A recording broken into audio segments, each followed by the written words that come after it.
Good morning, everybody. Welcome back to the channel. I am Amalgamash, and as they say, it's time for something completely different. Today we're going to play Journey for the Crown, a game made in Unity by Cover Club Media, and it is a CRPG made essentially by one person. Cover Club Media is a one-man army, and I wanted to experience this after seeing it on Wolfheart FPS's channel.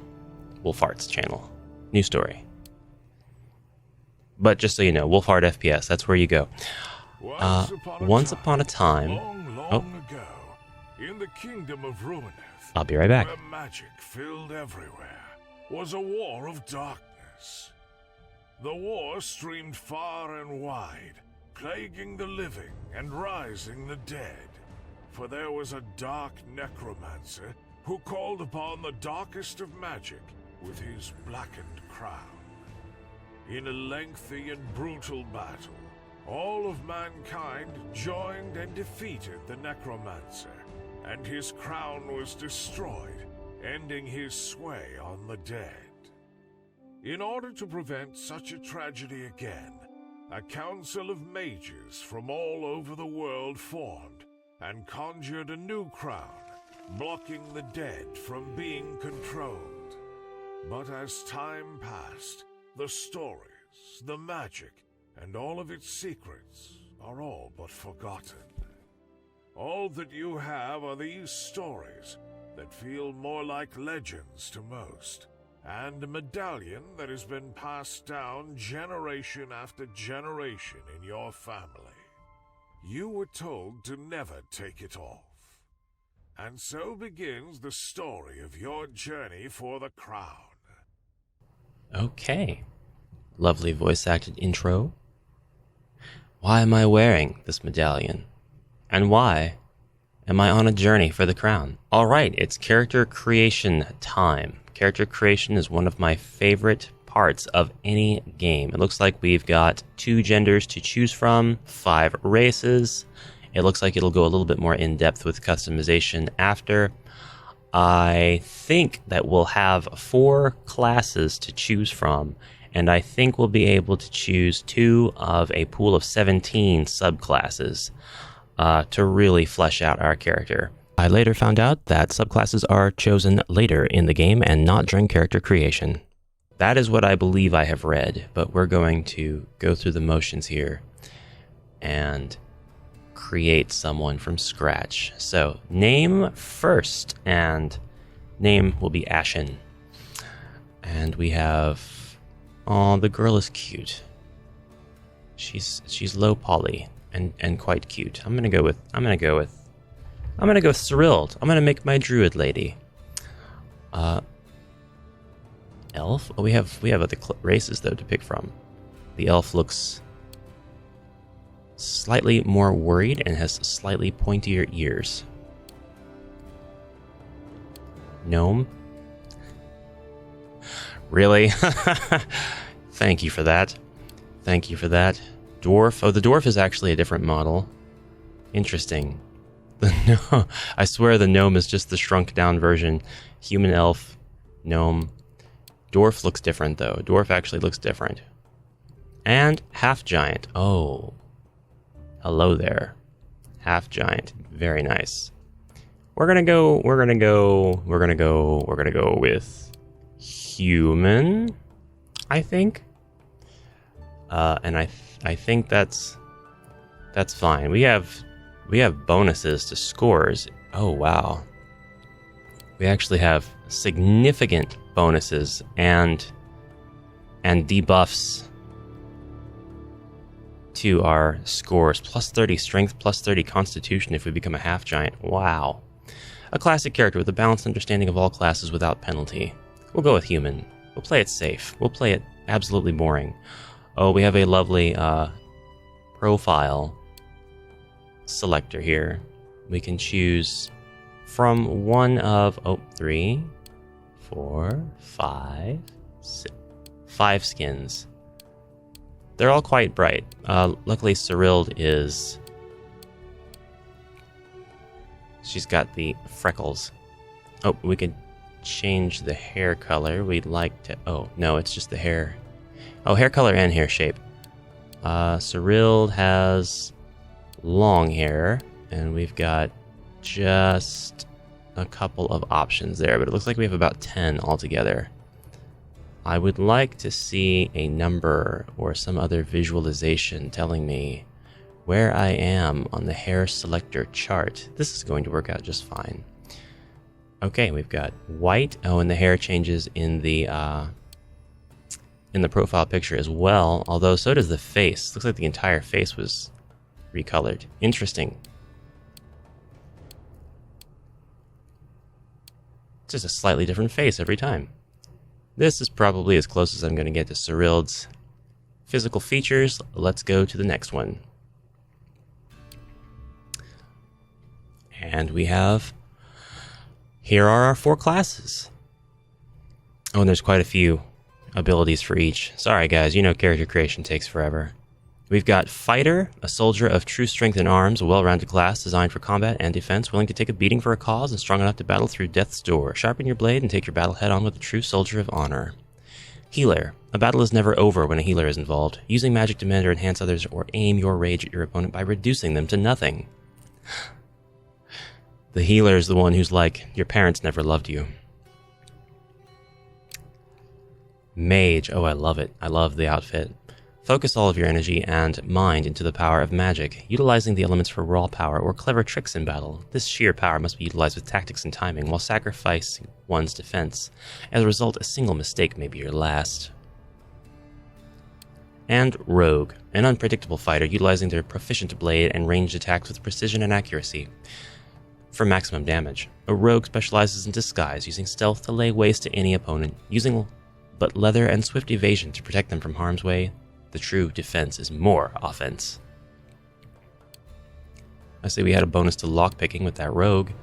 Just a mouse over some of these starting abilities. We've got basic attack, defensive stance, offensive stance, bolstering strength, heal your stamina over 2 seconds, protect yourself from damage for a short amount of time, slice and split, and then starting skills, we have swords, axes, small shields, medium shields, and chainmail. Nice. Starting skills, staff and cloth for our healer, as well as staff attack, quick heal, bravery, harm, just harm. We're going to use mage, I believe. Basic staff, magic missile, frozen, freeze your target to the ground for a set period of time. Diamond skin provides additional armor factor when used. Magic bubble, protect the mage by preventing a single attack from dealing damage. Expires once hit. Arcane blast and arcane explosion.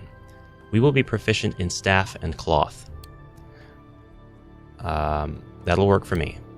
We'll go with that. And now we have 10 attribute points to spend across 7 different attributes. And I see now our subclasses. Well, there's 15 there. I've heard that there were 17. There may be more.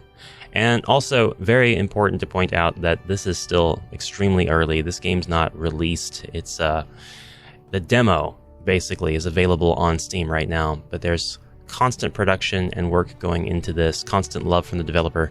So what we see here may look close to the final product. It may look nothing like the final product, whatever the final product and whenever the final product is. We're going to take the preferred stat of a mage. It will enhance my overall damage and provide some mana regeneration. Okay. Charisma could result in all sorts of different outcomes throughout the game. Quickness affects all players, for it will change the wait periods between attacks and spells. Alright. Constitution is your health. I'm not, for once, I'm going to play very heavily with my mage. We're going to increase these 3 stats constantly throughout the game. Background. Your background is that of farming, which has made you quite healthy by keeping busy and always moving. Okay, so these are basically just bonuses to your scores. Squire does as he's told. You've learned a great deal from being bossed around, making you quick and punctual.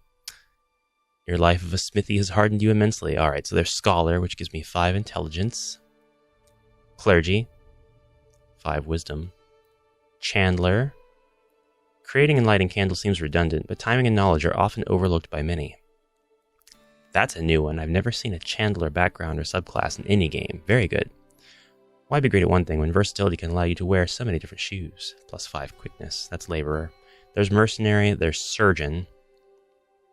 There's Teacher. There's Student. There's Carpenter. Librarian. Furrier. And Falconer. I wonder if these come into play at any point besides just being bonuses, because if they did, Falconer seems really, really cool. If I had any sort of kinship with animals by selecting that, if I knew that I would be locked out of that sort of thing by not selecting it, then I would absolutely pick Falconer. I don't know that that's the case, though.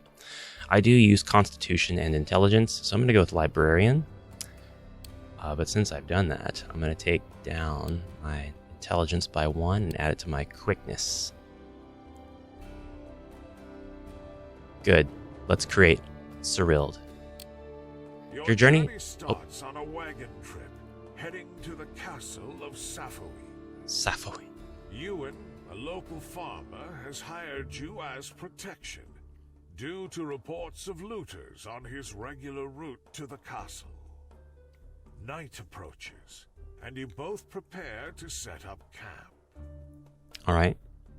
The Green Valley is known for its beautiful and endless valley of trees and foliage. While venturing in this area, keep to the path or you may get lost. The valley itself acts as a barrier to some unexplored areas. While stealthed, some quests, adventurers, and NPCs won't be accessible to you until you change to unstealth. The same method also might apply while in combat, so keep that in mind if you're wandering around hidden, or in combat you might miss something. Here we are! 12 minutes in, I can play the game. 12 minutes for me, not for you. Welcome, I'm going to teach you how to play the game. Let's start with targeting. Select your character by left mouse clicking on them. You can also drag a green bounding box and select many characters. Wow. Very good. Additionally, you can also target characters with the F1 through 6 keys, and also by left mouse clicking a portrait. Go ahead and select your character, then hit the next button. Bink. Next.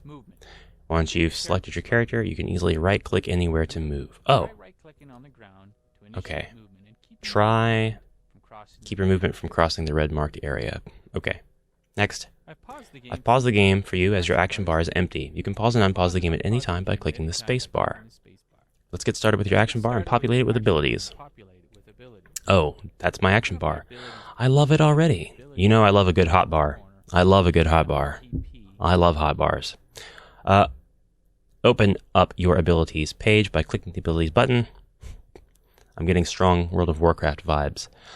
Cast an offensive... I guess I should be getting Elder Scrolls Online vibes, though. Cast an offensive spell on a single target. Yeah, we're gonna use that. Can I just drag it? No. We click it. Oh, now we have it. Bink. So I'm going to use that the most. Probably won't use my staff. Hardly ever. Cooldown on Magic Missile is 6. Cooldown on Basic Staff is 5. Cooldown on Arcane Explosion is 5.6. Oh. Ooh, I don't know. Crowd Control is Frozen. We'll probably do a Frozen there. Then what's this? Force the selected character to use their main equipped weapon. Oh, gotcha. Don't want to do that. 3, increasing clarity. I don't want to get that in depth yet. I need to get used to the beginning spells. Actually, well, whoops. Hey now.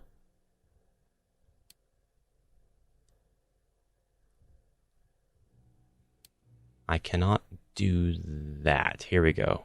Delete. We're actually going to throw Diamond Skin first, then Magic Missile, then Frozen. Or actually, frozen.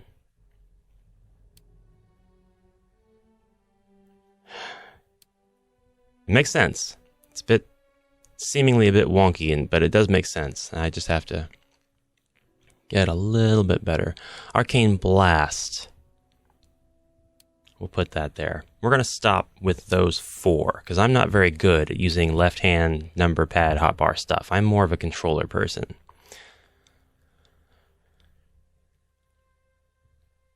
Great. Now have a look at your abilities. You can hover over an ability and view what they do within the tooltip description. Let's add these to our ability slots on our taskbar. Left click on an ability and move it over to your open action bar on any of the 10 slots. When you're all done, close the abilities page and hit next. Now some abilities require points, and you have 2 points to allocate to abilities. Go ahead and turn on some abilities. Some will be free, and others you'll have to decide what you prefer to have active. When an ability is active, a timer will run on each ability. This can be seen on the left side of each icon. Watch as it increments. When it's filled up, it's ready to fire. Go ahead and turn on some abilities. I don't quite understand that part yet. There are several types of firing options. Green will automatically fire when the progress bar is filled. Blue will populate on the left side of your screen. You can click it anytime you want. This is useful for a long cooldown ability that are situational or perhaps dangerous to cast freely all the time. The magenta and orange work in the same way as green and blue, but require a ground target. Oh. I believe that's going to confuse me later, but I'm okay. Okay, there's the timers. They're active now. A living corpse from your initial gaze appears hostile. It is clear on its intent to harm you. You prepare to arm yourself and eliminate the threat. Prepare for battle. You are now in combat. Push pause and prepare to set up for a fight. I shall go over quickly all the different tools in your action bar that you can use to fight differently, depending on the class or abilities setup you have chosen. The game is now paused. The melee button here is useful for fighter and rogue classes that will use melee abilities. The range button is great for fighting at a distance while you cast spells. The defensive button is if you wish to stay put and not move while in combat. It is very situational in uses, but ideal if following targets may lead you into dangerous paths. When your character is not actively moving or attacking something, turning this feature on will attempt to find a nearby offensive target. And certain abilities require you to have certain items, such as a bow or axe. Let's attack this target now by right-clicking on them. I have enhanced myself with diamond skin. Actually, I seem to have cast Frozen, but I think that was a mistake. Living Corpse was hit for 23 damage from Cyrilde. My hotbar is gone. Oh. And so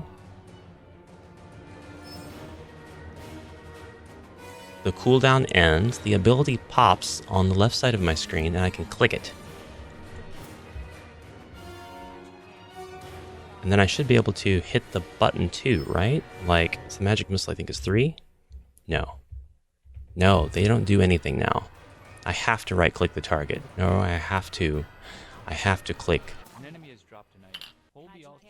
the icon. That's going to take some getting used to. Hold the Alt key down and view all the items that are nearby. Inventory. Open up your inventory by hitting the I key or clicking on the inventory button in the bottom right corner. If you picked up the item on the ground, you'll notice a potion that's in your pack. Potions can be used by right-clicking on... Okay, so I gotta add that to my hotbar. No problem. So we've got Fog of War going on. Alt. Nice. And I love the Fog of War system being used here. We have a gatherable, do we not? Ingredient, bloodweed.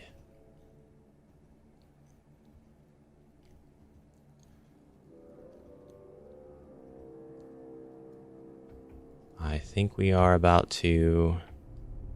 Secrets and interactions.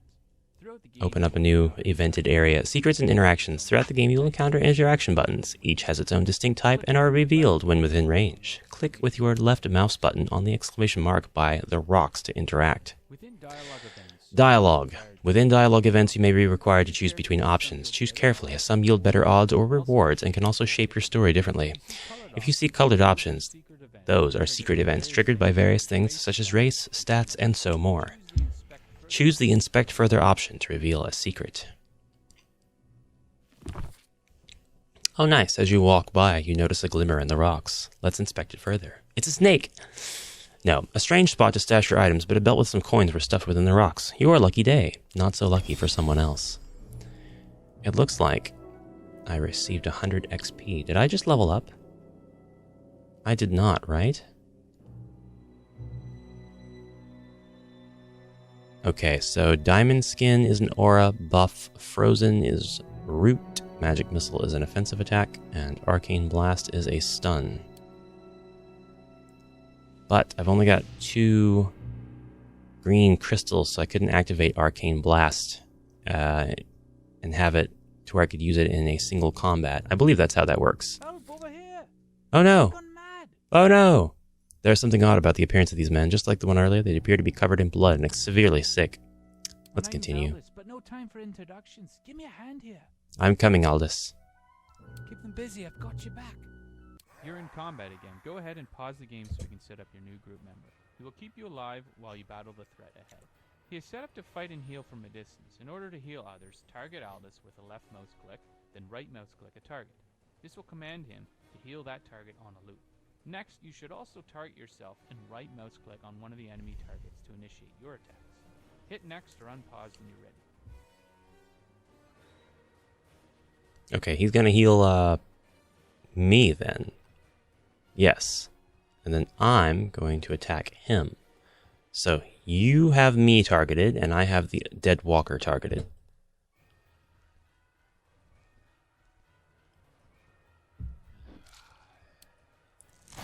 Freeze.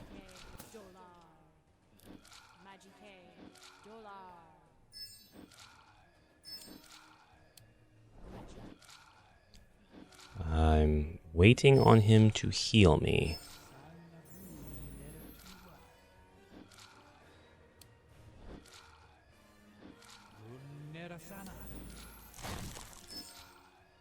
I froze one of the zombies with my magic. Cool, that actually worked.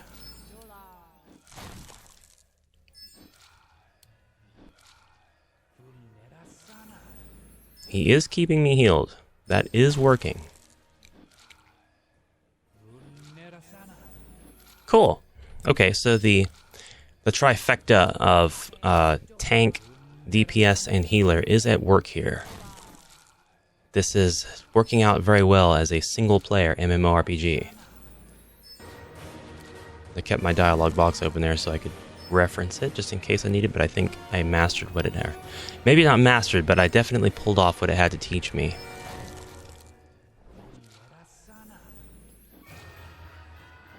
Okay, so we need to finish this dead walker off.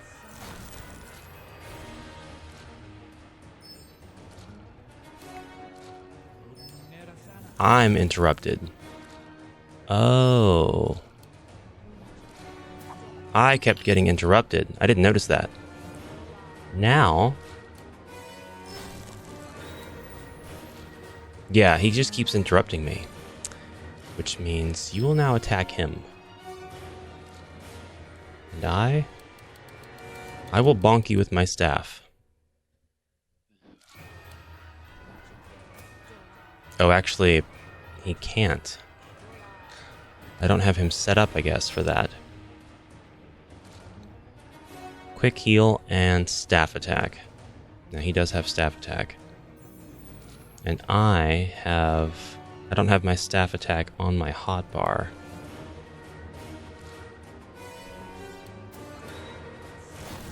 But I need to attack this zombie and not get interrupted.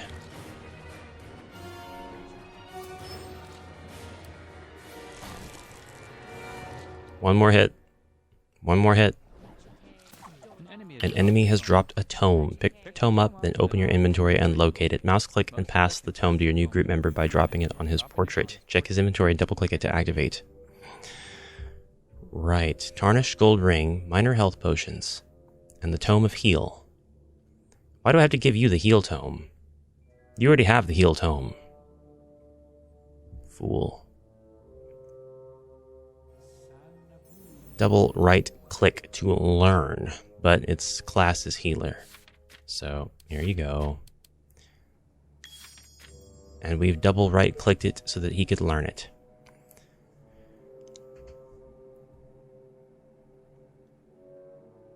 Oh, that works for me. All right. As for me, I believe I probably have a bit to learn here and change around on my hotbar, but unfortunately I'm out of time for this episode. I'm going to pick this right back up again and continue to play it basically right now. I just need to stop recording and start a new video, but I will see you again tomorrow. Please let me know what you thought about the introduction to this. He's still healing me. What a good fellow. I can tell that we're going to get along just fine, Cyrild and Aldous. What a pair. And until then, have a fantastic rest of your day, and bye for now.